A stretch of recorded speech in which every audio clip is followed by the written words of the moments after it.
Bonsoir à tous ou bonjour à tous. Je continue la série pardon, des vidéos, des tirages sur les vies antérieures. Donc j'ai choisi pour celle-ci une rose des sables, je crois que ça s'appelle comme ça, euh, que je mettrai donc en image de la vidéo pour que vous puissiez faire votre choix. Donc c'est un tirage que j'ai découvert il y a quelques années qui permet d'aller fouiller un petit peu dans ces vies antérieures. Et moi c'est un sujet qui m'a longtemps passionné, où j'avais du mal à avoir des réponses et quand j'ai lâché prise j'ai eu des réponses. Donc peut-être vous êtes en train de lâcher prise et que je viens vous donner des réponses. Donc on va aller voir un petit peu dans cette incarnation passée, si vous étiez un homme, une femme, les relations que vous aviez au niveau social, au niveau de la famille, les succès, comment vous vous situiez au niveau spirituel. On va essayer d'aller déterminer l'époque et le lieu. On va passer en revue des situations critiques, les réactions que vous avez eues à ces situations, les leçons de vie reçues, l'impact sur cette vie présente.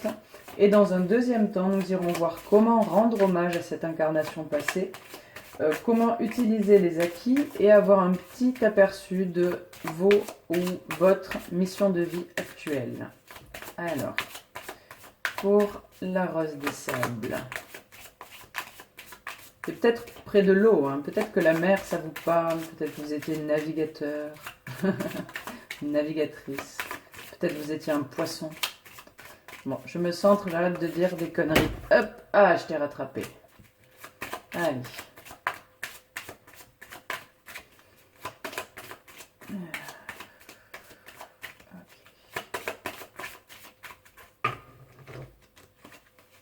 Alors, le genre, monsieur, les relations mensongères, une famille décédée, ça commence bien.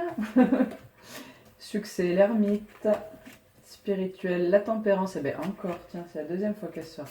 L'époque, l'amoureux, le lieu, l'impératrice, les situations critiques, la papesse et le pendu. Réaction à ces situations, le soleil, les leçons de vie reçues, les étoiles et l'impact sur cette vie, le jugement. Alors, déjà pour moi, ou vous étiez un chat ou vous étiez un homme. On va partir sur l'homme parce que c'est quand même...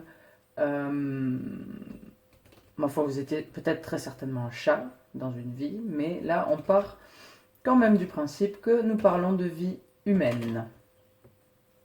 Donc, vous étiez un homme. Les relations avec l'extérieur, nous avons la lune, donc des relations cachées, des relations de mensonges, de trahison, on me dit. Voilà. La famille, la mort. Donc, ça peut vouloir dire que vous avez été... alors, j'ai deux notions qui me viennent. Une, que vous avez été abandonné, que votre famille est décédée, que votre famille est morte. Et une autre notion qui me vient, c'est une famille très nombreuse. Allez savoir pourquoi. Le succès de votre vie sont liés à l'ermite, donc je dirais au cheminement intérieur. Beaucoup de prise de conscience, beaucoup de révélations sur vous-même. Vous avez appris à vous connaître, peut-être par le fait que vous étiez entouré de mensonges et que j'entends qu'il y a des gens qui ont été enfermés dans cette vie aussi. Ben, on a le pendu, on va y venir.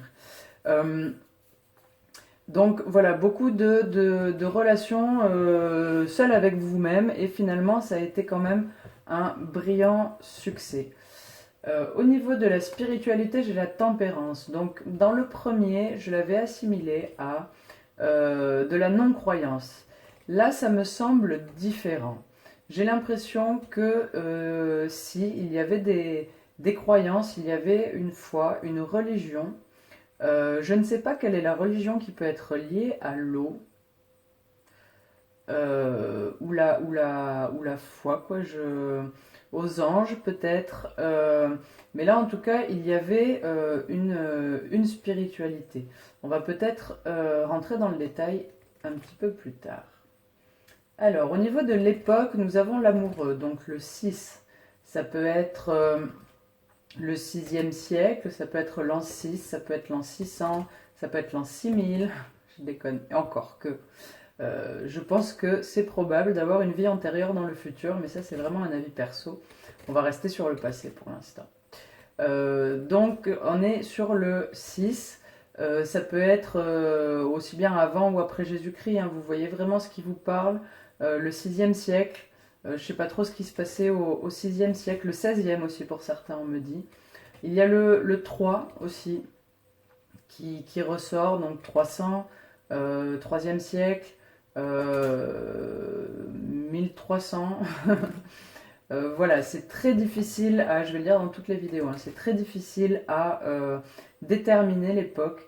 Et alors là, j'ai des vies très très anciennes. Hein. J'ai des vies très très anciennes qui remontent vraiment au tout début. Hein.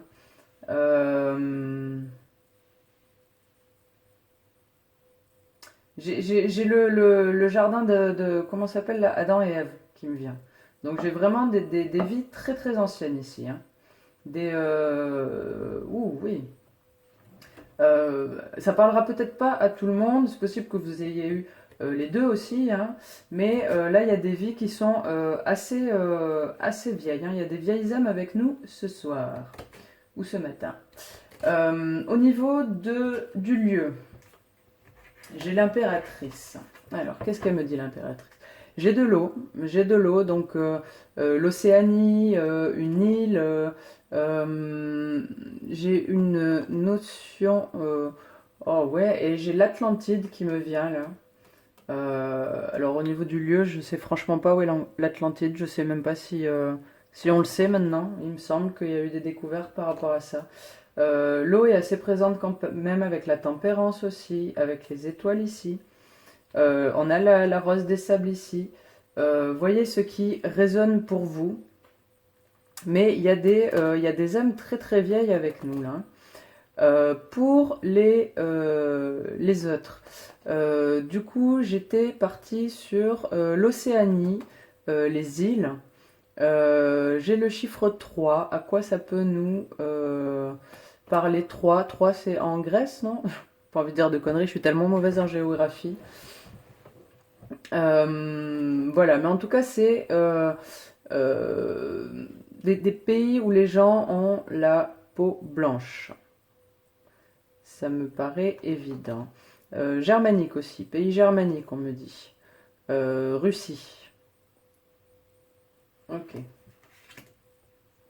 Au niveau des situations critiques, on a la papesse. Donc la papesse, c'est en lien avec tout ce qui est justement la spiritualité. Donc c'est pour ça que je pense que dans cette incarnation-là, vous aviez une croyance, une spiritualité. On me dit qu'il y a des gens, alors c'est peut-être pour les vies très, très anciennes. Oh, on a Ève avec nous, les amis.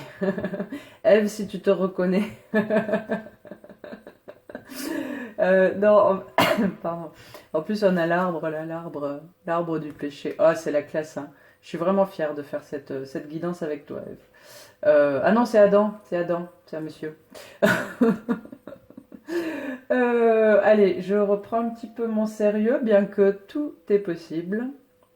Il y a eu à un moment dans votre vie antérieure là, une opposition au niveau des croyances, au niveau de la spiritualité. Vous vous êtes mis en opposition avec ce qui vous était demandé et ça a été une situation critique. Je ressentais un enfermement. Il y a eu effectivement un enfermement. Il peut y avoir aussi, vous allez peut-être dire ça part en couille, mais c'est pas grave.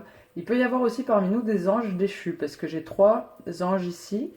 Et là, j'ai la notion de tu reviens sur Terre et tu fermes ta gueule.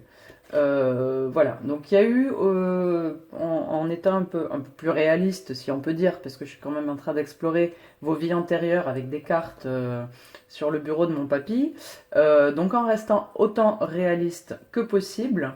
Et encore une fois, si cette histoire d'Adam et Ève ou d'Atlantide ou d'ange déchu, ça vous parle, ça peut très bien être votre vérité, il n'y a aucun problème.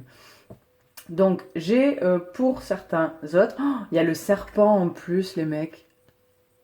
Oh, trop bien. J'ai pour les autres une notion d'enfermement, de prison. Ça peut me ramener aux sorcières qu'on a brûlées, qu'on a emprisonnées à un moment. Oui, il y en a, c'est ça. J'ai un coup de chaud. Donc, ou sorciers, du coup, des druides, ou ça peut être la Bretagne aussi. J'ai la Bretagne qui me vient. Euh, donc, les pays celtiques, quoi. Peut-être Angleterre, je ne sais pas si ça faisait partie des endroits où il y avait des druides. Mais il y a eu en tout cas dans cette vie une descente, un enfermement, quelque chose qui voilà, vous a enfermé, quoi. Au niveau des réactions à ces situations, bah, j'ai envie de dire qu'elles ont été assez optimistes, assez, assez belles finalement. Vous étiez quelqu'un de... Vous saviez ce que vous faisiez, il n'y a aucun souci. Vous avez pris très bien les choses, vous saviez que vous étiez sur votre chemin, vous avez su mettre de la lumière dans chaque partie sombre que vous avez vécue. Les leçons de vie, on a l'étoile. Il y a eu cette vie-là vous a amené à beaucoup de lâcher prise et en même temps de focalisation, de rester droit. Vous voyez, si à un moment on vous a enfermé parce que je suis désolée, je vois la sorcière sur le bûcher avec le soleil en réaction qui brûle. C'est naze. Non, merde, du coup, je sais plus où j'en étais. Oh les guides, vous abusez de m'envoyer des images comme ça. On a compris qu'il y a des sorcières parmi nous, des sorciers. Non, les leçons de vie reçues. Donc voilà, il y a une notion d'adaptabilité, de fatalité, de recevoir la fatalité telle qu'elle est, d'avoir conscience que c'est son chemin et de prendre les choses vraiment avec l'idée de destin était très présente dans cette incarnation-là. Les impacts sur cette vie, on a le jugement. Donc, moi, je perçois ça comme, alors, d'une part, j'ai une ouverture, une prédestination à tout ce qui est spirituel, qu'on peut appeler sorcellerie aujourd'hui. J'aime pas trop ce terme parce que il est tellement péjoratif qu'il en devient très laid. Mais en tout cas, des capacités. Alors des capacités, on en a tous, on est d'accord avec ça, mais il y a des gens, c'est peut-être plus facile d'y accéder. Donc il y a ça. Un troisième œil, un chakra coronal qui est bien développé, qui est bien connecté. Il y a une belle connexion avec là-haut. Et il y a un soutien d'en bas, j'entends. Les anges déchus. Hein. Non, pour certains, j'ai ce côté-là. Pour d'autres, j'ai une grande peur du jugement d'autrui, une grande peur du jugement de soi-même. J'ai voilà, cette notion que le jugement touche très facilement. J'ai aussi la notion que du fait que ici dans cette vie-là, vous saviez qui vous étiez et que vous n'avez pas sourcillé d'impette quand on vous a mis sur le bûcher, quand on vous a enlevé vos ailes ou quand le serpent vous a mordu parce que vous avez croqué la pomme. Aujourd'hui, c'est plus compliqué, vous êtes plus facile à déstabiliser et vous pouvez douter de qui vous êtes. Donc on va aller voir comment rendre hommage à cette vie, comment utiliser les acquis et quelle est votre ou vos missions de vie. Allez. Comment rendre hommage à cette vie, comment utiliser les acquis et mission de vie. Alors, nous avons la force. Bah ouais, tu m'étonnes. Nous avons l'empereur et nous avons la justice. C'est beau, hein? Alors, pour rendre hommage à cette vie passée, et franchement, si vous étiez Adam, trop fort. Hein. Je suis trop fan. Pour rendre hommage à cette vie passée, on vous demande de retrouver cette force, cet aplomb que vous aviez, cette sûreté. vous avez eu une vie où vous voyez, vous avez été entouré par le mensonge et la mort, je l'avais oublié ça. Vous avez été entouré par le mensonge et la mort et vous avez su garder un aplomb pas possible. Et ça, c'est quelque chose que vous pouvez retrouver en vous parce que votre âme, elle l'a largement intégré et c'est présent en vous aujourd'hui. Pour utiliser les acquis, ben, c'est un petit peu la même chose, là je vois. Hein.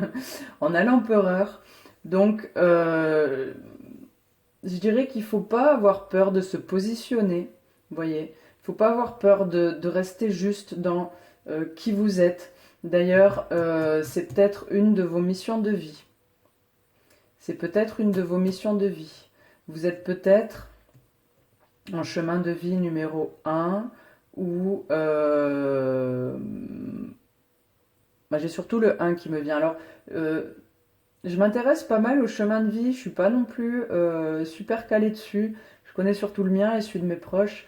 Mais beaucoup disent que le chemin de vie numéro 1, il représente juste la première incarnation, qu'il est donc que la leçon de vie, c'est vraiment de s'accepter soi, d'intégrer son individualité.